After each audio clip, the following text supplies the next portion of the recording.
Have you ever sat so close to someone, just a few centimeters away, yet felt like an entire ocean was between you? If English has left you tired and lost, today's story will speak directly to your heart. Morning silence. Imagine this. The streets of Copenhagen are waking up slowly. Bicycles glide past, the smell of fresh bread escapes from the bakery on the corner, and the cafe windows glow with soft yellow light. Inside one of those cafes sits our main character, staring at a cup of coffee that has already gone cold. People laugh, chat, and scroll on their phones. Yet somehow, it feels like silence. Loneliness is strange, isn't it? You can be in the busiest place and still feel like you're on a deserted island.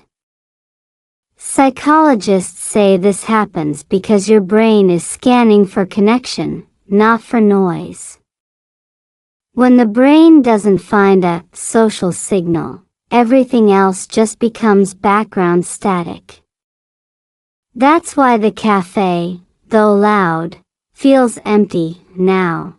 If you've ever tried to practice English alone, you know this feeling. You repeat phrases, you read sentences, maybe you even whisper to yourself. But without another human reacting, it feels hollow. Like pouring words into a black hole. Your brain craves feedback, a nod, a smile, even a confused, huh? Without it, motivation evaporates faster than steam from hot coffee. Our character knows some English words but feels too nervous to use them. So, instead of speaking, they hide behind the coffee cup. It's easier to sip than to stumble. But deep down, the silence is heavier than any mistake could ever be. Here's the funny part. The brain actually fears embarrassment more than failure. That's why many learners would rather say nothing than risk sounding silly. Yet silence doesn't protect you. It isolates you, and so, in that little Copenhagen cafe, the morning silence is not about the absence of sound. It's about the absence of courage. But change is about to arrive, not in the form of a textbook, not through an app, but through something simple, something human, because sometimes, all it takes is a stranger with a smile to break the silence. Friendly stranger. The door swings open, and a little gust of cold Danish air sneaks into the cafe. A man in his mid-30s steps inside, cheeks red from the wind, scarf wrapped loosely around his neck. He doesn't look like someone important. Just another ordinary Dane stopping for coffee. But ordinary people sometimes change the entire mood of a day that he orders quickly in Danish, then scans the room for a seat. Of course, the cafe is crowded. Only one chair is free, the one across from our character. He walks over, points politely, and says with a gentle smile, "Excuse me, may I sit here?" Now, this is the first crack in the wall of silence. A friendly stranger, offering not just words, but an invitation to connect. Social psychologists would say this is a micro-moment of positivity resonance. In normal language, it's a spark. Even a tiny interaction, like asking for a seat, can reduce the weight of loneliness. Our main character's heart beats a little faster. English words float nervously in their head. Yes, of course, please sit. The reply is short, broken, but it works. The stranger smiles wider, grateful, and sits down. That smile is not just politeness. It's oxygen for someone who has been drowning in silence. Here's the strange magic of humans. We mirror emotions. When someone smiles at you, your brain automatically softens. That's why smiles are powerful in language learning too. They make mistakes feel smaller.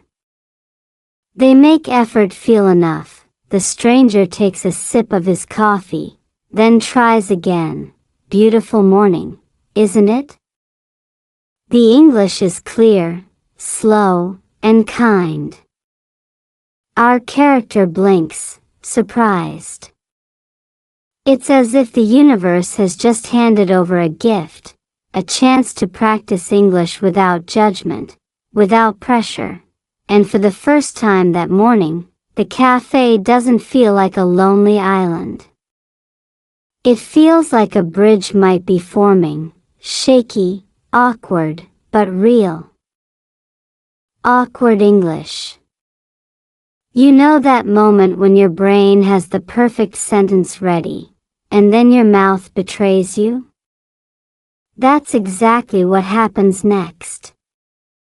Our character hears the friendly question, beautiful morning, isn't it?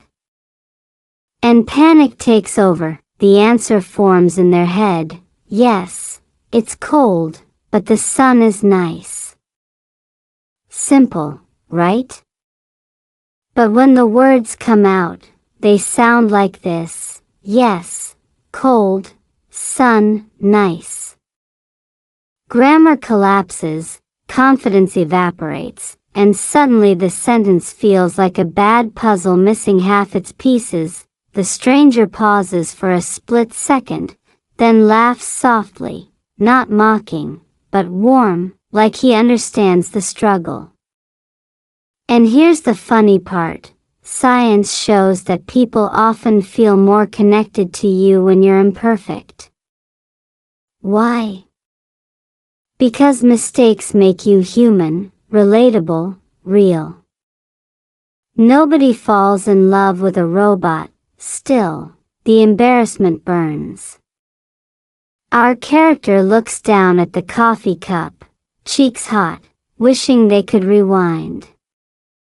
The brain whispers, better stay quiet, don't risk another failure. This is the same mental trap many English learners fall into, the fear of sounding stupid. But research from language learning psychology says making mistakes is the fastest way to build memory. Each error is like a sticky note your brain refuses to ignore. So, while our character feels awkward, something important is happening beneath the surface. The brain is learning, adjusting, rewiring. Awkward English isn't wasted energy. It's training in disguise. The stranger, sensing the discomfort, leans in slightly and replies slowly, yes, cold, but the sun is nice. He repeats the words, not correcting, just echoing. And suddenly, the broken sentence feels less broken. It feels like communication, because that's the secret. English doesn't have to be perfect to work. It just has to connect two hearts. Shared coffee. The waiter returns with steaming cups, and somehow 2 coffees end up on the small table instead of one. Our character looks surprised, pointing at the extra cup. The stranger chuckles and says in slow English, for you. Coffee makes English better. It's such a simple line, but it works like magic. Laughter escapes, light and genuine. Not the polite kind you give to a bad joke, but the kind that sneaks out before you can stop it. And just like that, the tension melts. The awkward grammar, the clumsy words, suddenly, none of it matters. Here's a little brain trick. When you laugh, your body releases endorphins. Scientists call them happy chemicals. These chemicals lower stress, boost memory, and make learning smoother. In other words, laughter is not just fun, it's scientifically useful. That's why language teachers often encourage jokes or silly games. They unlock the brain's natural learning mode. Our character takes a sip, nods, and says slowly, "Coffee, good, talk better." The words are clunky, but the meaning lands. The stranger raises his cup like a toast. Yes. Coffee, friends. Now the cafe feels different. The background noise that once felt like a wall of strangers now feels like a soundtrack. Cups clink, chairs scrape, but the air between these two people is warm. The awkwardness has transformed into something softer, a shared moment, and notice this, learning a language is rarely about textbooks or perfect grammar. It's about context. When words are tied to real emotions, laughter, kindness, a warm drink on a cold morning, they stick. Memory researchers call this emotional tagging. Your brain bookmarks the moment, making it easier to recall the words later. So yes, grammar is important. But here, in this Copenhagen cafe, the best teacher is a second cup of coffee. Close yet far. They sit across from each other, barely the width of a table apart. The stranger's scarf rests loosely on the chair, and our character can even see the tiny steam spirals rising from his cup. Physically, they are close, closer than most strangers ever get. And yet, inside, a distance lingers. This is the paradox of human connection. Proximity doesn't equal intimacy. Social scientists explain that closeness is not about meters or centimeters, but about understanding. You can share a bench, share a bus, even share a coffee, and still feel galaxies away. Our character feels this gap clearly. Yes, they laugh. Yes, they sip coffee together. But in the silence between sentences, a thought creeps in. He is Danish. I am not. His English is easy. Mine is broken. He belongs here. I am just visiting. These small differences build invisible walls, higher than language itself. Have you ever felt that? Sitting in a group where everyone talks freely, while your brain works overtime just to form one sentence.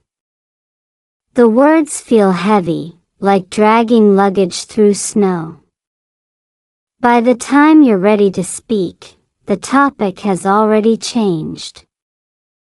That's the loneliness of language barriers. You're present, but not included. The stranger notices the hesitation.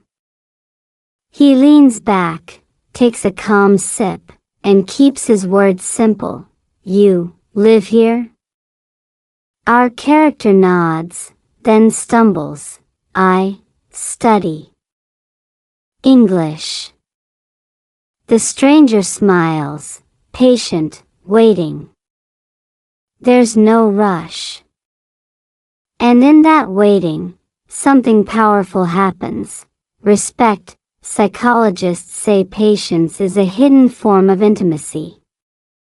When someone waits for you to find your words, it tells your nervous system, you're safe here. That's when walls start to crumble. So yes, they are close yet far. But the distance is shrinking, not through perfect sentences, but through small signals of kindness. Sometimes, that's all connection needs. Is touch enough? The stranger leans forward as he stands to leave, and in that casual Danish way, he offers his hand. Our character hesitates for a fraction of a second before taking it. The handshake is warm, firm, friendly. A small gesture, yet it sends a ripple through the moment. But here's the question: is touch enough? Humans are wired to crave physical signals of connection. A pat on the shoulder, a handshake, even a simple wave, they all trigger oxytocin, the so-called bonding hormone. That's why sports teams high-five after every play, and why hugs calm babies faster than words. Touch feels powerful, yet, as our character realizes, something is missing. The handshake is pleasant, yes. But when it ends, the silence rushes back. No shared words, no shared feelings, just two people, still strangers, connected only by fingertips for a few seconds. It's like decorating a house without building the walls. Looks nice, but there's nothing to hold it up. Relationships, whether friendships or language partnerships, need more than gestures. They need meaning. And meaning comes from words, from feelings, from stories. Our character smiles politely, but inside wonders, if I cannot speak, can I truly connect? That's the deeper struggle every language learner faces.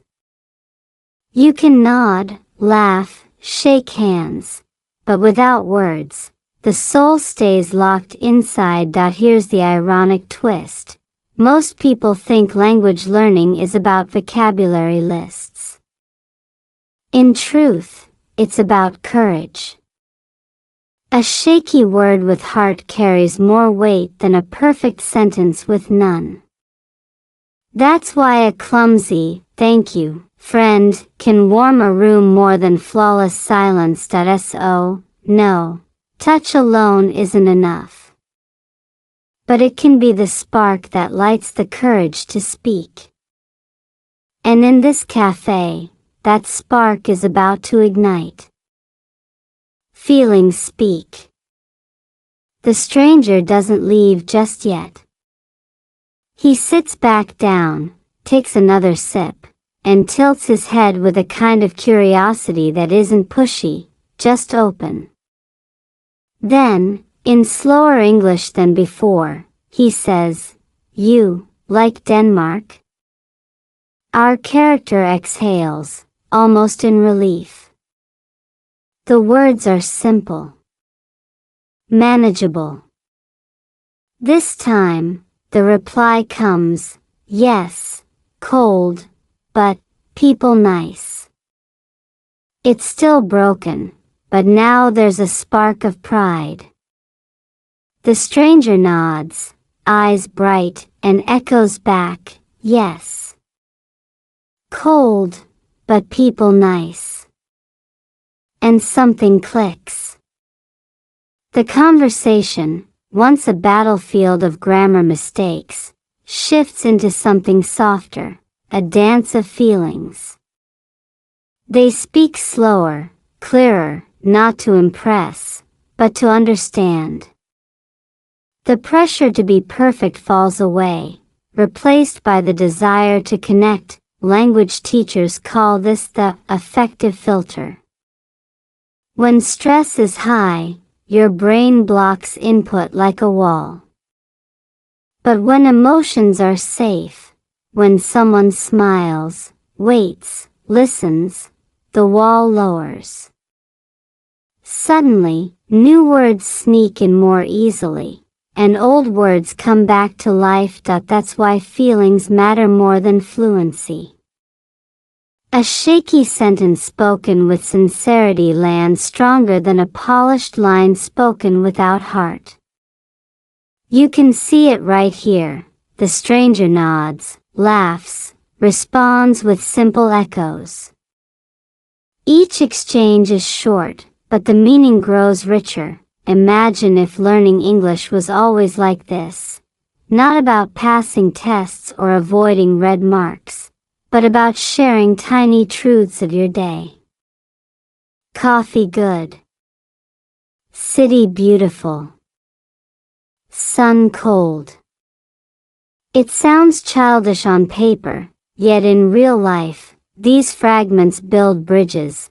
For the first time that morning, our character feels understood, not perfectly, but genuinely. And in that moment, English is no longer a wall. It's a bridge built out of feelings. Lesson of the day. The coffees are nearly gone now, only traces of foam clinging to the porcelain cups. The cafe has grown louder with the rush of late morning customers, but at this little table, there's a quiet kind of peace. Our character leans back, realizing something profound. Today was never about perfect English. It was about courage, patience, and the power of sincerity. Think about it. At the start, silence felt safer than mistakes. But silence only deepened the loneliness. Then came the awkward sentences, broken, fragile, almost embarrassing. Yet those very mistakes became the stepping stones to connection.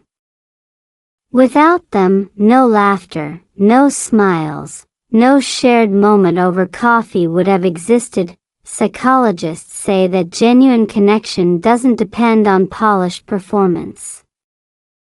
It depends on vulnerability. When you dare to show your imperfect side, whether through clumsy grammar or hesitant words, you invite others to meet you halfway. And that's where the magic of learning lives. Our character smiles as the stranger stands to go, both of them exchanging one last line, simple but sincere, "Thank you, for coffee, for talk." It's not poetry. It's not advanced English. But it's real. And real words carry more weight than perfect silence ever will. So here's the lesson of the day. In both language and life, closeness isn't measured by distance or gestures. It's measured by feelings. A single honest sentence, spoken with heart, is worth more than 100 flawless ones spoken without soul. That's the truth our character takes away from this Copenhagen cafe, and maybe, it's the truth you need to hear today too.